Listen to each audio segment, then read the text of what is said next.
Hello friends, నేను రాజు గారు.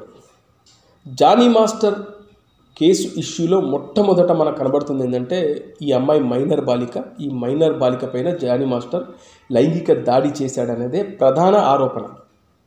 ఇప్పుడు దీని చుట్టే అంతా తిరుగుతూ ఉంది.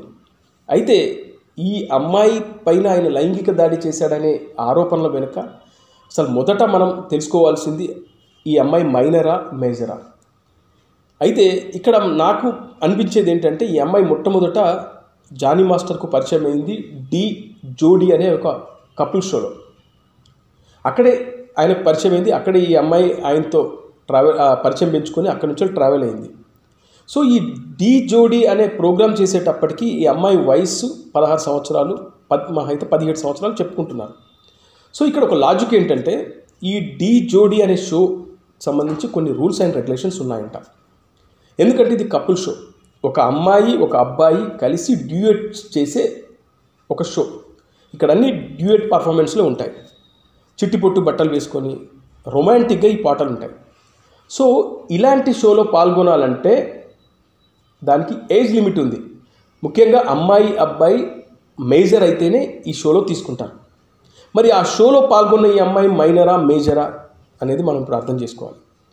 ఈ డి జోడీ అనే ప్రోగ్రామ్ చేసినటువంటి ఆ నిర్వాహకులు ఈ అమ్మాయి దగ్గర నుంచి వెళ్ళి ఆధార్ కార్డు కానీ లేకుంటే 10th మెమో కానీ ఏదో రకమైన అమ్మాయికి సంబంధించినటువంటి డేట్ ఆఫ్ బర్త్కి సంబంధించినటువంటి డాక్యుమెంట్ తీసుకొని ఉంటారు.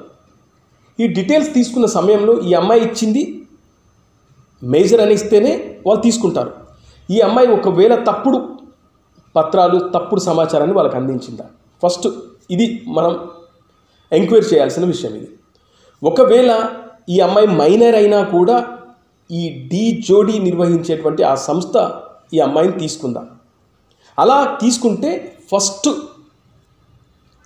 డి జోడీ నిర్వహించినటువంటి ఆ సంస్థను పట్టుకోవాలి. ఆ సంస్థ పైన కేసు వేయాలి. ఎందుకంటే ఒక మైనర్ బాలికతో ఎలా వీళ్ళు రొమాంటిక్ సీన్స్ చేపిస్తారు, రొమాంటిక్ ఒక చిట్టిపొట్టి బట్టలేసి ఒక అబ్బాయితో కింద మీద దొర్లుతూ ఎలా చేపిస్తారు, ఇది క్రిమినల్ కేసు అవుతుంది. మరి ఇంత నిర్లక్ష్యంగా ఆ సంస్థ వ్యవహరిస్తుందా అంటే కాదు. వాళ్ళు ఖచ్చితంగా సీరియస్గా తీసుకుంటారు. వచ్చే కంటెస్టెంట్స్ ఎవరైతే ఉంటారో వాళ్ళ ఏజ్ లిమిట్ ఎంత చాలా జాగ్రత్తగా తీసుకొని వాళ్ళని సెలెక్ట్ చేసుకుంటారు. ఒకవేళ తేడా కొట్టిందంటే రేపు ఫ్యూచర్లో ఏదైనా మాకు ఇబ్బందులు తప్పవు. ఎందుకంటే మైనర్ బాలికలతో ఇలాంటి షోస్ చేస్తూ ఉంటే ఎవరైనా మహిళా సంఘాలు కానీ ఎవరైనా కేసు వేయచ్చు. అందుకే వాళ్ళు ముందే డిస్క్లైమర్లో చెప్తూ ఉంటారు, ఇది అన్ని రకాలుగా మేము తగు చర్యలు తీసుకొనే మేము ఈ షో నిర్వహిస్తున్నాం అనేది ఫస్ట్ వాళ్ళు ముందు వేస్తారు. చాలా జాగ్రత్తలు తీసుకొని చేసి ఉంటారు. లేదా ఈ అమ్మాయి తప్పుడు ధృవీకరణ పత్రాలన్నా తప్పుడు సమాచారాలను వాళ్ళకి ఇచ్చి ఉండాలి. సో ఇప్పుడు దీని వెనకాల మెయిన్ ఏదైతే ఈ డి జోడీ అనే షో చేసినా వాళ్ళ దగ్గరికి వెళ్ళి లాగితే మొత్తం తీగలాగితే డొంకంతా కదిలినట్టు కలుగుతుంది. ఇక్కడే అస్సలు ఇష్యూ ముడిపడి ఉంది.